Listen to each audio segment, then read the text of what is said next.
Story today. We expect to learn more about the future for the Indianapolis Colts. The team fired coach Chuck Pagano immediately after yesterday's win over the Houston Texans. Wish TV sports director Anthony Calhoun broke the news. He joins us live now from the Colts complex.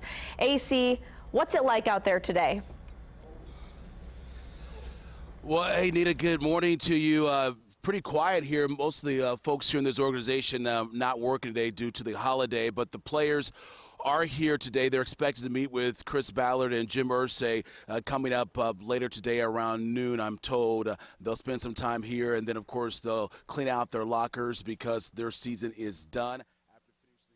4-12, but as you mentioned, the big news surrounding this organization right now has to do with their former head coach, that is, Chuck Pagano, let go yesterday after their win against the Texans. The way it all went down was very interesting because Jim Irsay basically told Chuck Pagano the news that he was releasing him from his duties as the head coach of the Colts right there at the stadium. And so after 6 years, Chuck Pagano no longer the man in charge of the Horseshoe and this football team.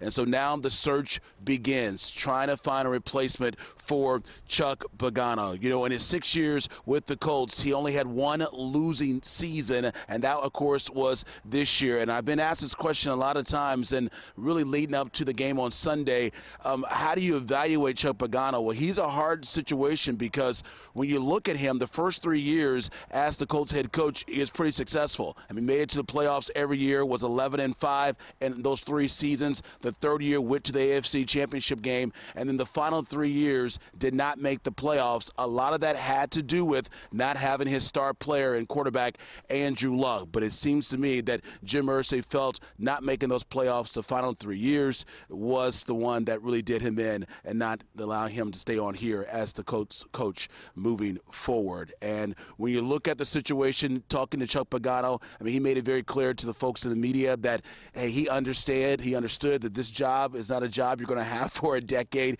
These are short-lived jobs, and he, as he said yesterday, he appreciated the time he had here in Indy.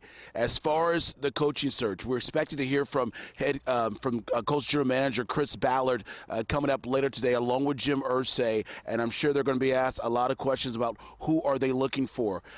We've known in the past that Jim Irsay, obviously, I mean, he owns his team, has had his hand and his presence on who should be the next coach here with this team. Now, General Manager Chris Ballard, obviously in his first year, many believe that the general manager should step in and make the choice on this decision. I mean, Chris Ballard has been in the league for many years and has a great reputation of being an excellent general manager and having the know of what's going on in the NFL.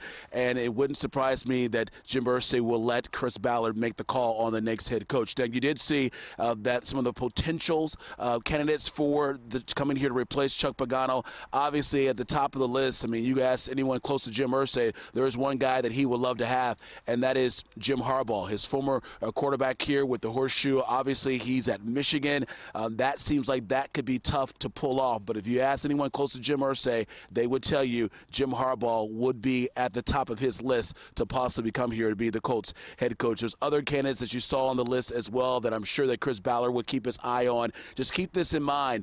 The NFL, as far as trying to find a coach, it can be very interesting for us to process how it all breaks down, because as of right now, the teams have the ability to talk to those teams who are in buys situation right now in the playoffs. So we're talking about, like, for instance, like the Patriots right now. Anyone from the Steelers team that they may be interested in, they can do that right now during the bye week. So that's one of the reasons why they did not waste time. And a lot of teams don't waste time. They make that firing immediately on that Monday or immediately after the game, because there's an opportunity for them in that short period of time to reach out to some of those top candidates who may be having a team that has a top seed in the playoffs. Nina. AC, we've heard from Coach Pagano, we've heard from fans. I want to know what the atmosphere is like among the players right now in terms of losing Chuck Pagano. Yeah. Yeah, that's a great question, Nina. We spoke to the players yesterday in the locker room, and T.Y. Hilton told our Charlie Clifford, he said he has never seen Chuck Pagano that emotional besides the time when he came back from battling from leukemia. He said that, there was a lot of tears in the locker room, and this is before they even knew that Chuck Pagano was going to be let go as the head coach. But you ask any player on this team, they have the utmost respect for Chuck Pagano.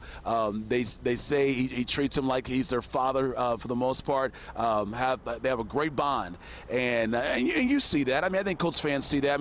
There is no issue among Colts fans and people who have been around this team when it comes to a guy who has nothing but class, because Chuck Pagano has that. I think what was the big Achilles heel for Chuck Pagano and his time here in Indy had to do with some of the second half adjustments, and I think even Chuck Pagano would tell you when he looks back at some of his play decisions in the second half, they were questionable. But also the ultimate thing that really hurt his chances here in Indy had to do with the fact that he didn't have his quarterback in Andrew Luck. And Jim Irsay, this is nothing new for the Colts owner and Jim Irsay, because you recall the guy that Chuck Pagano replaced was Jim Caldwell, and Jim Caldwell was let go in his last year here in Indy, and he had no Peyton Manning. And so Jim Irsay made it very clear there that, he's like any owner. He's all about winning, but it doesn't matter if you're dealing with injuries or not.